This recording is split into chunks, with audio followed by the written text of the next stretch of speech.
Welcome to this episode of She's All Books. Come and hang out for book reviews, bookish content, and nostalgic vibes. I hope you enjoy this episode.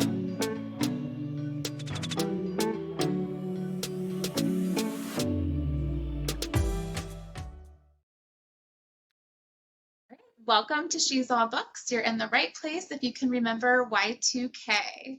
Hanging out with me today is Ryan Marie, indie author of steamy romance with Southern charm, with books like the Magnolia Creek series. Ryan, thank you so much for joining me today and hanging out so we can chat all things books. Thank you. I'm so excited. I'm really excited to be here. Absolutely. I can't wait to dive in. We'll get kicked off with a fun game of Paper Fortune Teller. I have a lot of questions I want to ask you about bookish things, about you, your love for books, your writing style, and the books that you have out for us readers to dive into. Okay. Are you ready to get started? Awesome. All right. If you are watching this and Paper Fortune Tellers seem like a foreign object to you, these are just a fun millennial throwback way of asking questions. Usually it would be done and played when you were in elementary school or middle school, just with your friends to pass time. On the outside of the fortune teller, we have different colors. Oh, we can actually see them today. Usually I can't. And then on the inside, this is exciting. On the inside, there are 8 different numbers for you to choose from. This is really the first time we've ever been able to see clearly on this. This is exciting. And then under each number, I have questions for Ryan that are bookish related so we can get to know you better. Are you ready? I am so ready. I'm so ready. Awesome. All right. So your color options are orange, pink, green, or blue. Let's go with green. Green. Awesome. All right. Green. Let's see. Your number options are 1, 2, 5, and 6. Let's go 5. That's one of my lucky numbers. Question number 5. And oops, let me grab my pen. Where do I put you? All right. Let's fall out of my butterfly chair. Okay, question number 5. We have, what tropes are you vibing to right now? Whether it's tropes you're writing about, tropes you're reading about, what are some tropes that you just are really vibing with right now? Right now I'm writing a taboo age gap. So age gap is always one of my favorite. And reverse age gap is like, I don't know what it is, but I am like hooked on reverse age gap. I'm like looking up every book I can. I'm like, okay, what's another one? I'm devouring them. I have a couple reverse age gap books on my TBR that I have not gotten to yet, but now I feel like I should bump some up. Yes. Awesome. Thank you for sharing that. And then add taboo to that, and it just makes it even more fun. Oh, yeah. All right. What color? Orange, pink, green, or blue? Let's go pink this time. Pink. All right. PINK. This time your number options are 3, 4, 7, or 8. 3. That's my 3. Lucky number 3. Okay. Question number 3 is, what are 3 things that readers probably don't know about you? Oh boy. This is hard because I'm an open book for the most part. Let's see. Well, a lot of people don't know that I'm Hispanic. Like, so many people, I've told a few people and they're like, really? They're kind of shocked. So yeah. And I don't know if it's because you take the name and it's like, well, that doesn't sound it. But yeah, a lot of people don't know I'm Hispanic. I'm very proud of being a Latina. And so yes. A lot of people don't know that. Let me think. What else? I used to be a dancer. It was I grew up loving music. Music is in every aspect of my life, including writing. And I love to dance. And so I was in this dance troupe and we danced at different events and different clubs and stuff. And it was so much fun. I miss it. I still dance in the kitchen. And I dance in the mirror in my gym when nobody's looking. So yeah, some people may not know that. Some of my close people know that. And oh, okay, here's one. In high school, I was, oh gosh, I want to say I was like, this is sound bad. I think I was like 14, 14, maybe 15. But I kissed a now famous actor. He wasn't then. He was not then. He was not even close to being famous. That is awesome. Maybe a kiss just turned him famous. Like you were the lucky kiss. Yeah. He was big in the late 90s, like early 2000s.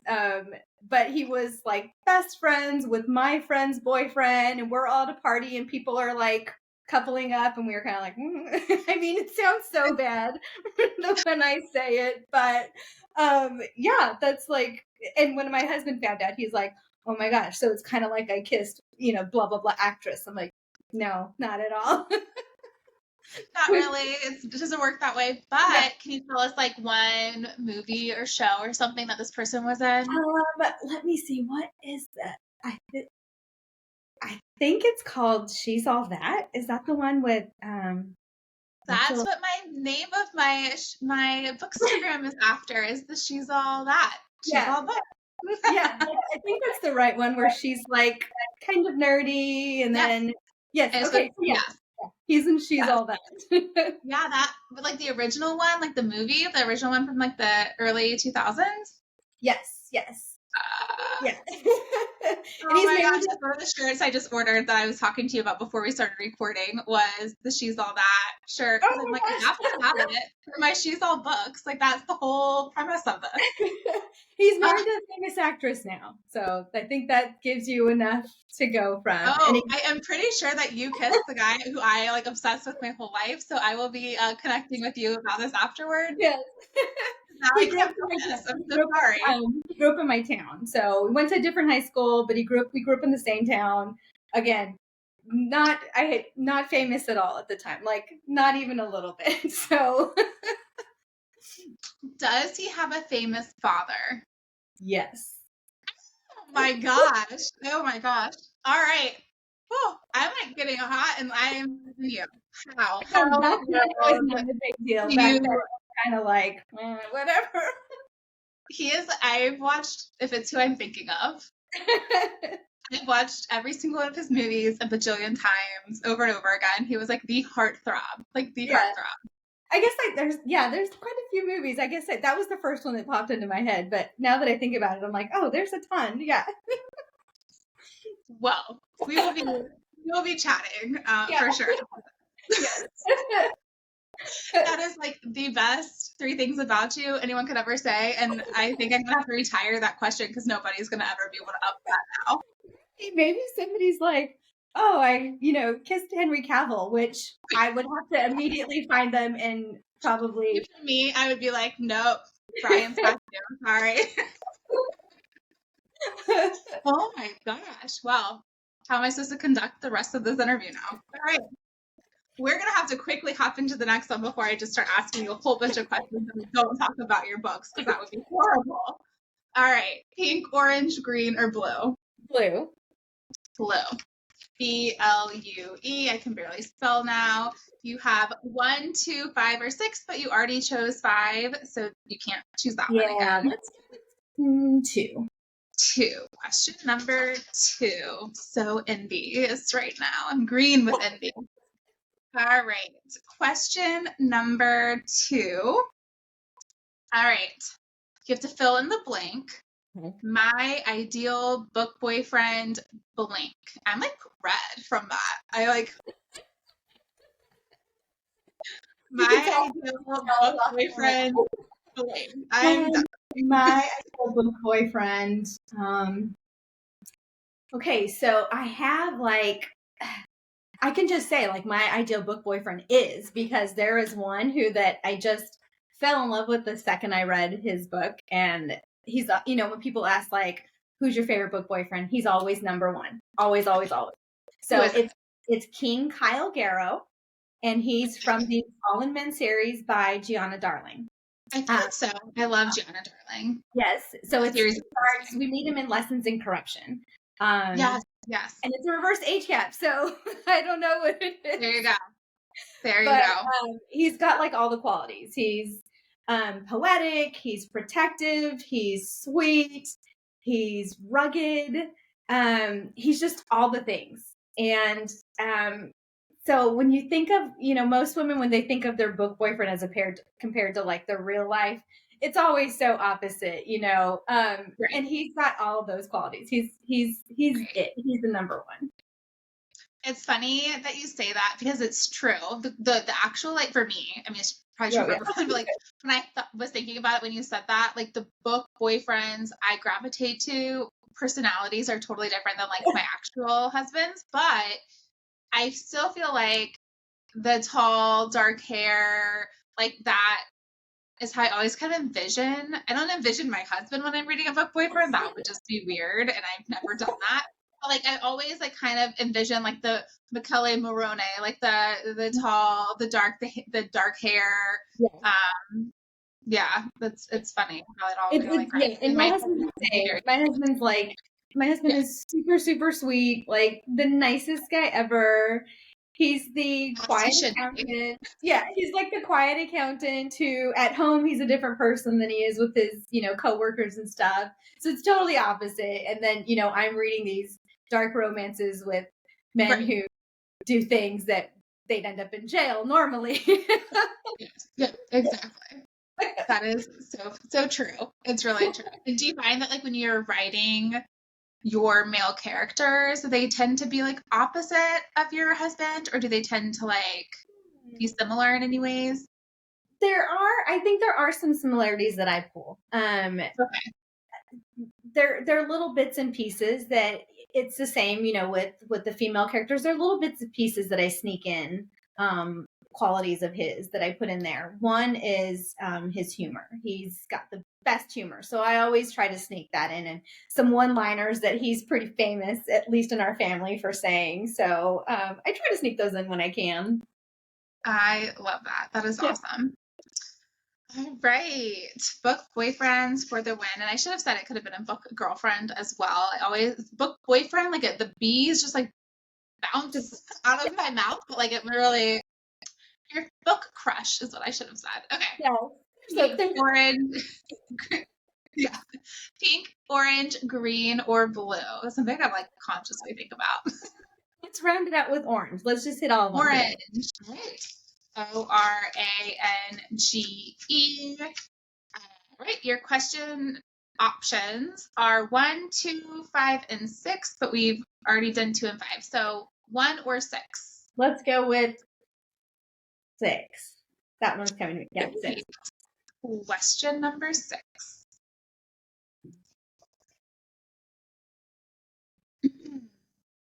All right. Can you? Okay. This is a hard question. Do you have a favorite book that you've written? Oh, goodness. I feel like it's got to be like picking a favorite child. I know, it kind of is. It kind of is. Actually, I could pick a favorite child easier than I can book. Really? No, actually, the one I'm currently writing is my favorite. It was The Pieces Left Behind, which was my debut, and I think it was because incredibly emotional and personal book. But this character that I'm writing in now, in the 4th book in the series, I just adore. And my 2 alphas, they were reading it and they were like, "This is by far the best." And I was like, "I know, I love it." He's my favorite. He's my favorite. So he kind of kicked my other one out of the way. But I would have to say it is my current write. I'm just like totally in love with it. I'm loving it. And help me remember, because I do stalk you frequently on Instagram. Have you released the title yet for this new work? I have released the title, and it's Without Sound. Yeah, and this one is going to follow. It's heavier on the male perspective of one of the characters in the group. So I love a lot of the male point of view. Like I love when authors include a lot of that. Yes. he's in there a lot because there's so much of him to love and to share. And I just want everybody to be like, oh my God, Bishop's my new book boyfriend. So I'm trying to share it as much. What a good name. That is a great name. I don't know any other Bishops from crushes I've had on books. It's funny because he just came to me. Like I saw him first and then the name came and then I'm like, okay, I don't know where this name came from. And last weekend I realized it came from like a childhood crush. We were watching the movie Juice. We were watching the movie Juice and in it, Tupac is in it and his name is Bishop. And I was like, oh my gosh, that's where it came from. It was like in your subconscious. Like it was there. It was there. Yeah. I was like, okay, well, I know. Just we don't want a psychologist to like analyze like how we are with our book. Our book crushes. They'd be like, oh dear gosh. Yeah, exactly. That is awesome. Bishop. All right. We're gonna prepare for our crush on Bishop. I hope so. Yes. Green, blue, pink, or orange? I want to do green again. Green. All right. Green. And then your number options are 3, 4, 7, or 8. And you've already done 3. So let's do 7. 7. All right. Question number 7. Who do you think will most love the book you're writing? Oh, geez. Like a person who likes blank, or what do you think? It's definitely going to be someone who loves intensity, someone who loves angst, someone who wants drama but not necessarily heartbreak. Okay. It's a person who wants to, they want to like feel that angst and the buildup so much that when the explosion kind of happens, they're just like, oh my gosh, yes, finally.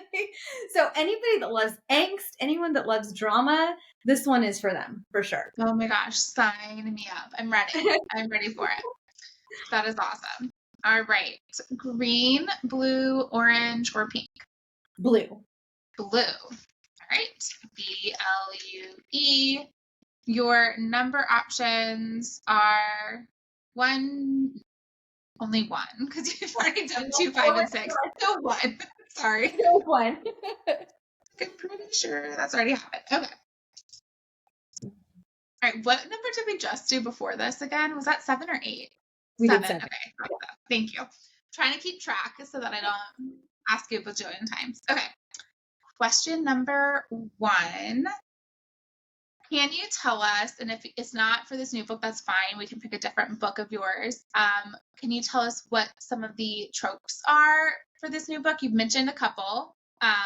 Didn't you mention like age gap, right? Yes.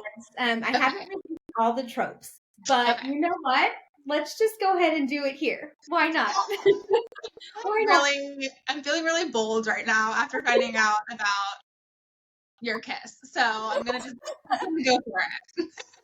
We're just going to review it here because it is going to come out soon. So it's an age gap. We mentioned that, and it's a taboo romance. It's there's a young adult in it. She's much younger, and it is best friend's niece. Let me see what else is in there. And there is no third act breakup, which some people don't like. I love a good breakup that has me like crying, screaming, feeling it, but there's no third act breakup. So we've got age gap. Yes. Age gap, taboo. There's a young adult. There's best friend's niece. Did I get them all? I think I got them all. Oh my goodness. And there's found family. Every book has found family because this group is, they're best friends, but they are more than that. So there's always a found family element in all of them. I cannot wait for it. This sounds amazing. So good. All right. Thank you for announcing these tropes. Yes, I can't wait. All right, so we'll do green again because I think there's one more on there. And if you're an author watching this, when this airs, I promise I won't bully you into sharing tropes of books that you are writing. All right. You said green? Yes. Okay. Green. All right. 3, 4, 7, and 8. You have 4 or 8 as an option. I'm going to choose 4. 4. All right. Question number 4. All right. What is something about the book community, whether it's fellow writers, whether it's readers like me, that surprised you?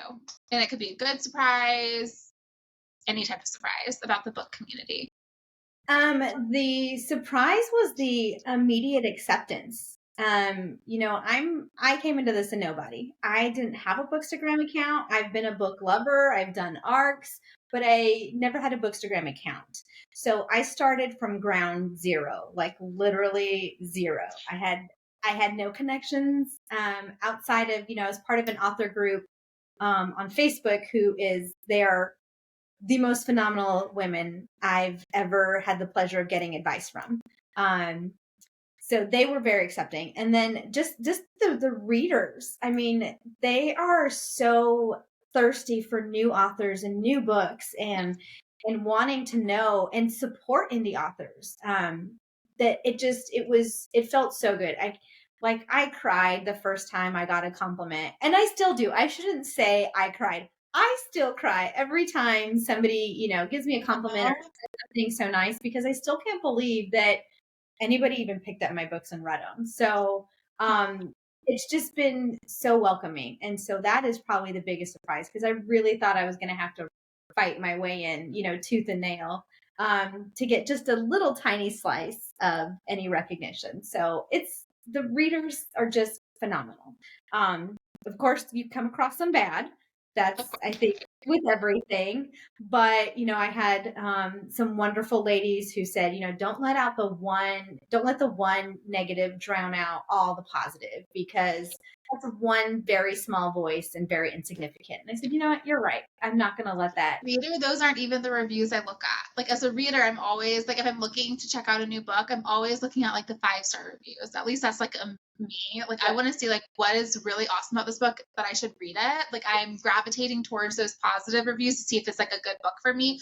I never look at the negative, because most of the time, I don't know, I feel like the negative books just show that the person's in the completely wrong genre area of text. Like, you have no right being in this part of Kindle or whatever it is, because like clearly you don't like romance or something like crazy like that. It's like, why are you reading a book that has steamy scenes if you're very anti-steamy scenes? So like, I just don't even like look at those negative reviews, because it's not going to give me what I need when I choose it. Yeah. And I totally feel that, because one of my books, the novella Through the Fire, I've got trigger warnings in there. There are elements of adultery. It's a redemption story, and I get so many people that are like, I didn't like that there was cheating in it. Like, but I told you. Yeah. I gave you one of the major parts of this. Yeah. Or they don't like that. They're like, oh, I didn't like that there was a second chance. And I'm like, but I told you. So exactly. And so it just, I had a few people that are like, just don't read the reviews. They're not even for you. They're for readers. You keep writing what you want to write, what's in your heart, and just, put it out there, and those who love you will come. So I was like, you're right. I need to just. And that totally makes sense to me, like, to hear that advice. I could imagine that's really hard, though. Like, it's like your baby, like, you're writing this book, you're pouring a lot of, like, your love and soul into this book for people to read, and you're just, like, wanting to see all of the reactions to it. So it's got to be hard, but I totally agree with, like, ignoring the negative. It is hard. I read all my ARC reviews, my ARCs that send me reviews. I read all of theirs, because they've taken the time to read it for me, and I want their feedback, because especially if they've read all my books, maybe there's something that I missed in this one that I can, remedy going forward or something. So I always read all my ARC reviews. I've got amazing besties, assistants that are always like, you don't need that one. Yeah. I handle that one. You read these ones. Here you go. Read all these ones. Because they already know. I try not to take it personally, but you can't help. And so they're like, no, don't read that one. We don't want it to discourage you from anything. So I'm like, okay, I'll just pretend I didn't hear that. That is perfect. Those are good friends to have, for sure. They're me. All right, our last one. There we go. That was my pen. All right, last one. Blue, green, pink, or orange? Orange. Okay, keep dropping my pen. There we go. All right. ORANGE.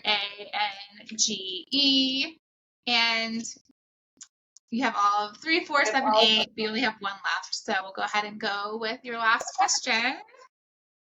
All right. You can pick any of the books you've written, any of them, for this question. And the question is, can you match your book to a nostalgic, like 90s, early 2000s song or movie or show, like any of those? Absolutely, because I am a child of the 80s and a product of 90s grunge and rap. Same. So, I've got them all. And it's funny, my playlists include songs from the early to late 90s. So let's go with the first one, The Pieces Left Behind. And there are actually 2 really significant songs. And one is Fade Into You by Mazzy Star. It kind of encompasses the feelings of this couple. And then the other is the remake Wild Horses by the Sundays. Again, it's another one. It's their relationship, and it's his feelings for her, and the fact that he just will never let go. He'll never let her go. So those are pretty significant songs.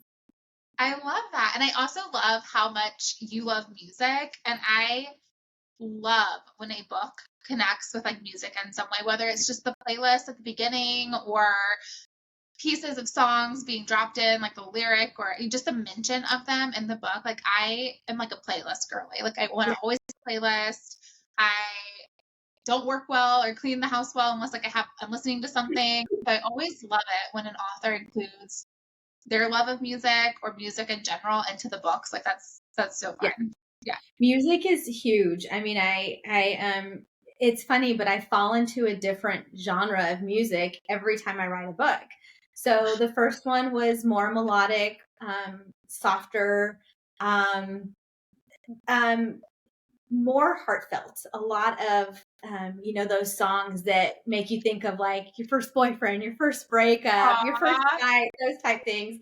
And the second was all about attitude and sass, from both characters. It was, I had everything from like Nicki Minaj to Childish Gambino to Megan Thee Stallion. Like that was huge in the second one.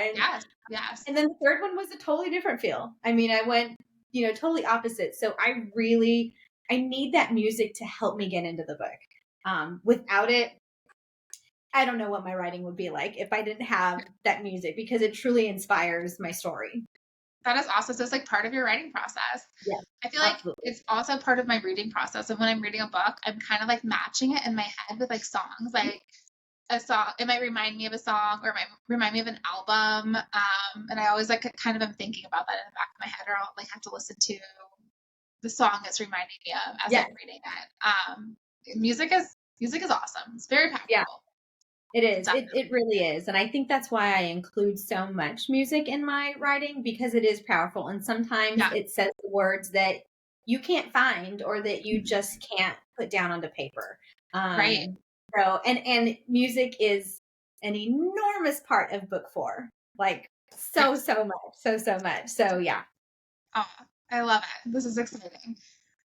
When can we expect book 4 or this book that you're currently writing? Like, are you thinking like should be next late fall? Is it like far away? What are you thinking? Oh no, it's close. It's really very close. It's very close. I haven't released too many details because I'm on a writing break right now while I'm doing, finishing up and editing and those types of things. But it will be early summer. Oh my gosh! So this is like we're talking soonish. Yes. Oh yeah. Yes, like a few months, like real summer, not summer when it gets warm, like when it gets summer on the solstice calendar. So it's going to be early summer. I have 3 different stories coming out within a few weeks of each other. So it's going to be a Wow. little bit of a madhouse. Yes.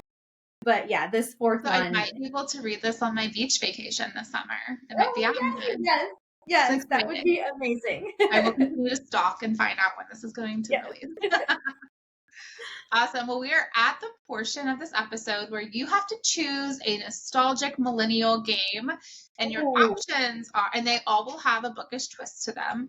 Your Okay. options are MASH, Never Have I Ever, or Truth and Dare. Truth or Dare. Why do I always say Truth and Dare? Truth or Dare. Oh my gosh, that's so hard because they're all really, really good.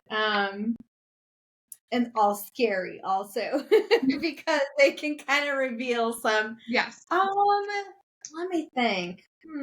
My first instinct was to go with MASH because that was like childhood growing up, that was it. That was the game we always played. And I'm so thankful I didn't end up in a shack with Corey Haim because how awful would that have been? Ones. All right. Let me get my I'm getting paper so that we can. Okay. There we go. Okay. So if you are watching, we're playing MASH. MASH, MASH, stands for Mansion, Apartment, Shack, and House. This is a fun, nostalgic millennial game that I remember always playing it at lunch, but you play it with your friends when you were younger, and we're going to do you pick two and I pick one just for time purposes, but I know that number kind of varied. Everyone I talked to played it a different way. But Ryan will pick two of each category. I'll pick the third. I'll draw a little spiral, and then I'll count to figure out how many we cross out, and we continue to cross them out until we get one left in every category, and it's going to predict a husband, a house, a career, how many kids, and then we're going to do tropes. Oh my God. And then it's going to have like a fun bookish twist at the end. So I also do MASH Mondays on my bookstagram account on She's All Books. So every Monday I release a MASH, and it's like encouraging readers to read a book based off of like a book crush. That is so fun. Every Monday. Fun. Yes. All right. So I have MASH written across the top, but you probably can't see it. And for husband name, you get to pick two. Okay. Does it have to be book boyfriends or any? Anything. Okay. So I'm going to go with someone that everyone expects me to because they know I have an obsession with him. But it's Nick Bosa. Okay. He's a defensive end for the San Francisco 49ers. And I think he's on every woman's list. I think he shows up on my TikTok like every day on my For You page. I'm pretty sure I'm being watched by his people because I'm on his feed quite often. And then let's go with I'm going to choose Daddy Pike from Birthday Girl. A little bit of both. Give you one end to the other.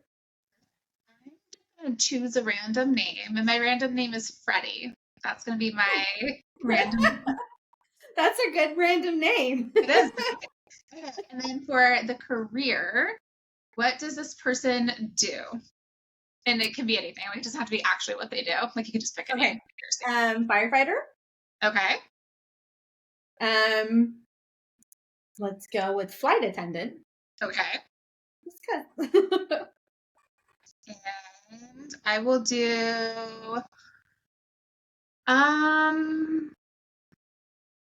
stocks for stock market. I don't know. I've never read a book with a stock market. So I'm just going to throw in something random. That works. All right. And then we have how many kids. So you just pick a number, two numbers. Okay. Let's go with 6. Okay. And we'll go with mine, which is 3. Perfect. And I'll go with mine, which is 2. Perfect. All right. And then tropes. So just pick 2 tropes, any tropes you love, tropes you hate, tropes in general. Let's go with reverse age gap because I just love it. And what's another one? go with second chances. All right. Love it. And then for my trope, I'm going to choose brother's best friend. Ooh, good one. That's a really good one too. Yes. They're all good. So have our little mash ready. It's really sloppy handwriting. I was trying to go fast. I'm going to spiral until you say stop. And Okay. I will start 1, 2, 3. Stop. Okay. I need to get it so that I can put the camera down so that you can see what I'm Yes, doing. I can see And it. Yeah. Somebody, if you're watching and you know how to do that, just tell me. All right. So I'm counting how many points of the line intersects the spiral. 1, 2, 3, 4, 5, 6, 7. I've learned I can't count and talk. So there's 12. You can see for those watching. That might mess up my camera. Nope. Okay, so I'm going to start just slashing it out as we chat about anything you want to chat about. What are some shows you're watching right now? Oh my gosh. I don't even know what shows are anymore. I haven't watched a show. I'm asking that genuinely curious because I'm I haven't watched a show in so long and I feel like I just need to watch a show and I don't know what's on right now. I'm the same way. I was binging for a while and then all of a sudden writing completely took over. So what I usually have on in the background when I'm writing, aside from music, is pretty much anything that has to do with true life crime. My husband jokes, he's like, "Is that a notebook and a pen? Are you taking notes?" Right. Maybe, but it's book purposes. That's truly all it is. Exactly. But I watched that, and I do have one show that I'm dedicated to, and I have been for 20 plus years, and that's Big Brother. It's my husband and I have watched it since the beginning, so it's a thing that we watch. Our kids have started watching it, so that's the one show that I can really say I watch. Other than that, oh my gosh, I can't even remember the last time I sat down and watched a series. Yeah, I know. I'm the same. I gotta find something to watch. Nothing's as good as the old 90s and 2000s, like the One Tree Hills and stuff like that for me. The Desperate Housewives, those shows are what I'm always craving. Okay. I was Sex and the City. Sex and the City was Yes. just I ate it up and watched it so much. Me too. I loved Sex and the City, and I'm not that into the new ones that are still airing. Yeah. No, that's not my type. Maybe I'll give it another go another time. I tried. We have our results for MASH. Oh, and I'm nervous. This could maybe inspire the next book you write. I don't know. Yeah. Yes. All right. It's hard to. We'll pretend. Your next book would include a main male character named Freddie. He would be a flight attendant. There would be 6 children. The trope would be brothers' best friends.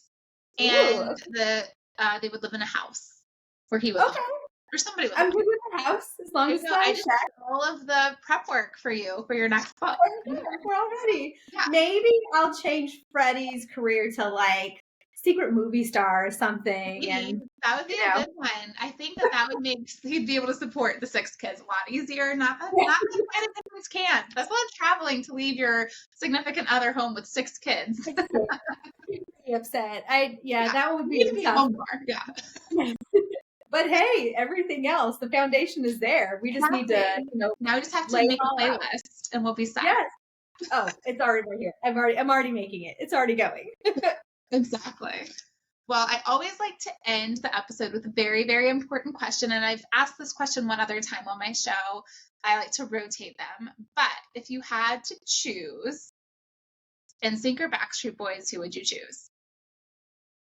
Neither. Okay, I'm going to confess something that's really horrible, but I never listened to either one of them. Let me think of something else.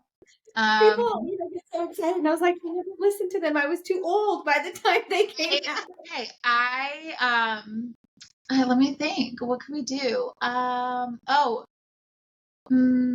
Okay. How about did you?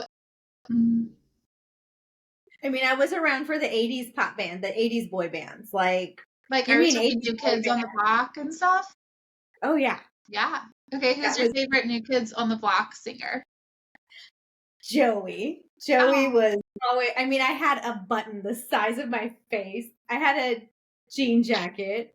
I had him plastered. I was convinced, like, if I didn't marry Joey McIntyre, I was going to marry Prince. Like that was what it was going to be. Those were the only two viable choices for husbands when I was 10 years old. I love it. I love it. Well, I love New Kids on the Block. So that's perfect. I love Joey too. I'm trying to think. I feel like he is like everyone loves Joey. Oh, agreed. If I were to pick present day new kid, it would be Danny. Yes. Oh my gosh, have you seen like the tour videos of him like dancing and stuff on the stage? And they go, I'm like, okay, you're showing up. Yep. I went to a New Kids concert, probably 10 years ago, and we're sitting there and we're like, when did Danny? Where did he come from? Not all on my radar before, like at all. And then all of a sudden I'm seeing these TikToks of like women and people at the shows and him dancing. And I'm like, when did this happen? And I missed it. Like Jenny McCarthy knew something that I didn't know because like I didn't see that. Yeah. I'm like, maybe I was so blinded by Joey that I didn't see everybody else. I think so. I think it was like he was in the man. Yeah. He was a dark horse. He snuck right in there. Exactly. Oh my goodness. Well, Ryan, thank you so much for joining me for this episode. Will you tell readers watching this where they can find you on social media, where they can find your books? I'll also drop the links in the caption of this video so that people can easily click it and find you. But if you could share that, that'd be awesome.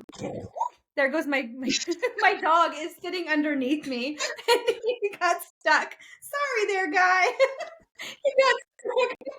Sorry, Obi. Obi. So I'm on Amazon exclusively.